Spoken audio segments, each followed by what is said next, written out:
zo, yau maulidin ya zo, farin cikin kowa, farin cikin kowa.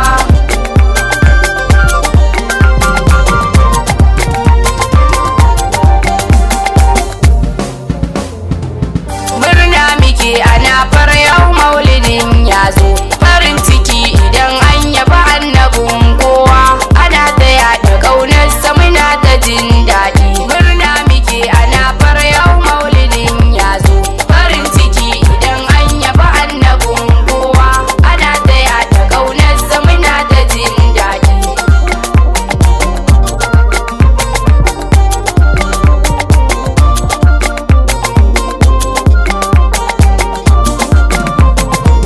Ya wanda ya yi saman sama da kasan kasa, ya wanda ya yi ɗanye ya yi kai kasa, Allahn da ya yi buya ya yi fallasa, da kini da kishi ya yi ba a yi masa, mu yi godiya gaba ɗaya mu daɗa masa, shi ne ya ba mu annabi da ba a iri mai ba. Allah ka banyawa na ji zan iya, manzanmu ne ya zo zan masa diniya, na yawaita baituka tare da kafiya, magana ta maulidi zan yi wa baibaya, dama maulidin kai aka kwaikwaya, kowa ya zo da annabi ba zai hawaye ba. Murna muke ana fara yau maulidin ya zo, farin ciki idan an yaba annabin kowa, ana ta yaɗa ƙaunarsa muna ta jin daɗi. Allah da kai da annabi ba a ziga, yaddar ka ce take in giza bindiga, ka daɗo salatuka babu ƙididdiga, a ɗago buhun gaba ɗaya a yi zazzaga,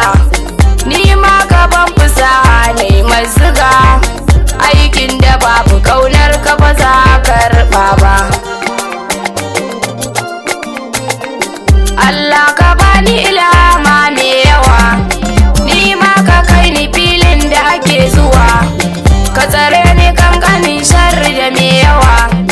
na tilo wada baitoci da yawa, dukkanin guri na sabo na rage zuwa, don karamin rubutun da ba zan karance ba. Murna muke ana fara yau maulidin ya zo, farin ciki idan an yaba annabin kowa, ana ta yaɗa ƙaunarsa muna ta jin daɗi. Daga na tuno sahabbai murna nake, duka rayuwarsu bautar Allah suke, a saboda rasulu tun yaƙi suke, abadan jiki da ransa a fansa suke, malan kare na kyararsu daban suke, darajar jinin sahabbai ba san yaka ba. Dukkanin wali da Allah mu gode masa, suka rushe sharra alkhairi suka dasa, suka yi wa kwai